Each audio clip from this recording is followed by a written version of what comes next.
Good morning friends, कैसे हैं आप सब अच्छे होंगे। और प्रिपरेशन भी आपकी अच्छी चल रही होगी। रेलवे एग्जाम्स आने वाले हैं, बहुत ही करीब है। रेलवे एग्जाम 28 दिसंबर से एग्जाम होने वाला है। तो हम भी थोड़ा थोड़ा स्टार्ट करते हैं। स्क्वायर्स एंड क्यूब्स से आज स्टार्ट करते हैं। सबसे पहले आपको क्या करना है, सबसे पहले अगर आप किसी भी कम्पिटिटिव एग्जाम्स की आप तैयारी करना चाहते हैं तो सबसे पहले भाई ये तो जरूर कर लेना, 1 to 20 टेबल तो याद करनी ही करनी है। ये नहीं कर पाओगे तो बेकार है। फिर आप, क्योंकि अगर आपके सामने कैलकुलेशन में ये आ गया 18 into 7, तो आप इसमें ऐसे करने लग गए 7 8 56 का 6 कैरी 1 कैरी 5 7 1 7 5 12। तो ऐसे कहाँ सिलेक्शन होगा, इतने में आपके 10 सेकंड चले गए ना। और 10 सेकंड का टाइम कितना इंपॉर्टेंट होता है। तो आपको ये कैलकुलेशन मिल गई, आप इसमें भी मल्टीप्लाई करने लग गए तो गड़बड़ हो जाएगा ना।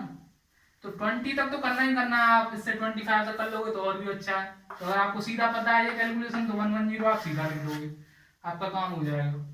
तो सबसे पहले तो 1 to 20 टेबल तो याद करनी ही करनी है आपको, ठीक है।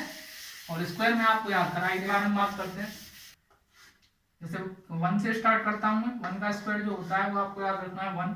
2 का स्क्वायर जो होगा वो होगा 4। 3 का स्क्वायर, ये तो वैसे आपको याद ही होंगे। आपको मेन चीज है 30 तक याद करना, क्योंकि शुरुआत के तो सब याद कर लेते हैं, लेकिन जैसे बाद में आती है तो बाद में प्रॉब्लम होती है। 4 का स्क्वायर होगा वो होगा आपका 16। 5 का स्क्वायर 25। 6 का स्क्वायर 36। 7 का स्क्वायर 49। 8 का स्क्वायर 64। 9 का स्क्वायर 81। 10 का स्क्वायर 100। 11 का स्क्वायर 121। 12 का स्क्वायर 144। 13 का स्क्वायर 169। आप देख सकते हो, स्क्रीनशॉट भी ले सकते हो अगर आप चाहो तो। 3 का स्क्वायर 196। 15 का स्क्वायर 225। 16 का स्क्वायर 256। 17 का स्क्वायर 289। 18 का स्क्वायर 324। 19 का स्क्वायर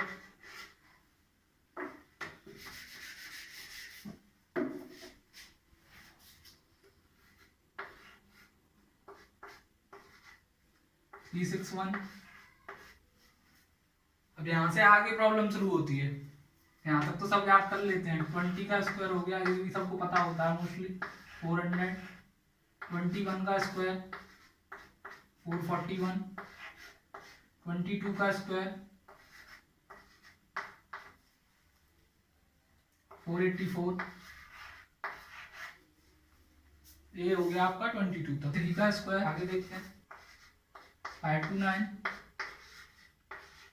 24 का स्क्वायर 576। 25 का स्क्वायर 625। 26 का स्क्वायर 676। इसमें थोड़ी सी कभी कभी कंफ्यूजन हो जाती है 24 और 26 में, तो आपको थोड़ा सा ढंग से याद रखना है। इसका 576 होता है और उसका 676 होता है। और आगे आपको मैं बताऊंगा कि 24, 10 और 26 का ट्रिपलेट भी सेट होता है आपका, क्योंकि 24 का स्क्वायर प्लस 10 का स्क्वायर इक्वल टू 26 का स्क्वायर होता है। आगे देखते हैं 27 का स्क्वायर 729। इसमें भी बहुत कंफ्यूजन होती है कभी कभी। 28 का स्क्वायर 784। 29 का स्क्वायर आपका हो गया 841। 30 का स्क्वायर आपका हो गया 900। 31 का स्क्वायर 961। एक आप ये 35 का स्क्वायर और याद रखिए 35 का स्क्वायर जो होगा वो आपका होगा 1296। इसकी कैलकुलेशन में काफ़ी रिक्वायरमेंट होती है। एक आप 7 का 2 ⁴ ये और याद रखिए 49 का स्क्वायर, इसका मीन्स, और ये जो आपका होता है वो होता है 2401। इसका कैलकुलेशन में बहुत इस्तेमाल होता है। तो ये तो आपके स्क्वायर हो गए, मतलब मिनिमम इतने तो आपको याद करने ही करने हैं, क्योंकि इसके बिना नहीं हो पाएगा। बीच में कैलकुलेशन फंसेगी, आप मल्टीप्लाई करने में टाइम निकालोगे, जिससे फिर आप काफ़ी अपने कंप्यूटर से पीछे रह जाओगे, और फिर 1-2 नंबर से आपका सिलेक्शन रुक जाएगा इसी चक्कर में, एक टेबल या किसी के चक्कर में। Because in the exam every single second is very important, you have to utilize it properly. Cut off देख रहे हो, अभी यूपी सचिवालय का रिजल्ट आया है, तो उसमें जो कट ऑफ लगा है वो 96 लगा है। उसमें तो खैर मैथ नहीं आती है, लेकिन फिर भी अपना जिस एग्जाम में आती है तो टाइम की बहुत वैल्यू है एग्जाम में। तो अब अपना सेकंड टॉपिक है क्यूब्स। क्यूब्स की ओर चलते हैं। क्यूब भी आपको लगभग 20 तक तो याद होनी चाहिए। 1 का क्यूब हो गया 1, 2 का क्यूब जो हो गया वो 8 हो गया, 3 का क्यूब जो आपका हो गया वो हो गया 27, 4 का क्यूब 64, 5 का क्यूब हो गया आपका 125, 6 का क्यूब हो गया 216, 7 का क्यूब हो गया 343, 8 का क्यूब 512। ऐसे ही आगे देखते हैं। 9 का क्यूब, 27 का स्क्वायर या 9 का क्यूब सेम होता है 729। 10 का क्यूब, 10 का क्यूब आपका हो जाएगा 1000। 11 का क्यूब आपका हो जाएगा 1331,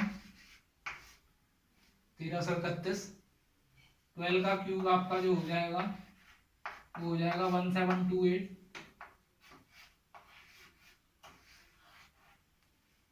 इसका आप स्क्रीनशॉट ले सकते हो।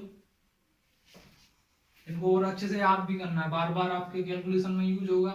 वैसे तो आपको खुद ही याद हो जाएगा अगर आप सवाल लगाओगे तो, लेकिन या तो आपको प्रैक्टिस बहुत अच्छे से करनी पड़ेगी, और रोज थोड़ा सा अगर आप इसको देखोगे, एक बार इसको देख भी लोगे, आप गो थ्रू कर लोगे तो शायद ज़्यादा बेटर रहेगा। क्यूब होगा आपका 2197, 14 का क्यूब होगा 2744, 15 का क्यूब होगा 3375, 16 का क्यूब जो होगा वो आपका होगा 4096, 17 का क्यूब जो होगा वो आपका 4913। आप और 20 का याद कर रखिए, 20 का 8000 होता है, और 21 का क्यूब जो होता है वो 9261 होता है। इन दोनों का, इस डेटा का यूज कंपाउंड इंटरेस्ट के सवालों में हम करेंगे, चक्रवृद्धि ब्याज के सवालों में, इन सवालों का तो इस कैलकुलेशन का यूज होता है। क्यूब का, क्यूब वाला क्वेश्चन आएगा तो 20 का क्यूब 8000, 21 का क्यूब 9261। आप इतना याद कर लीजिए, एनफ है। और मिलते हैं अगली वीडियो में इसी के साथ। आपका बहुत बहुत धन्यवाद।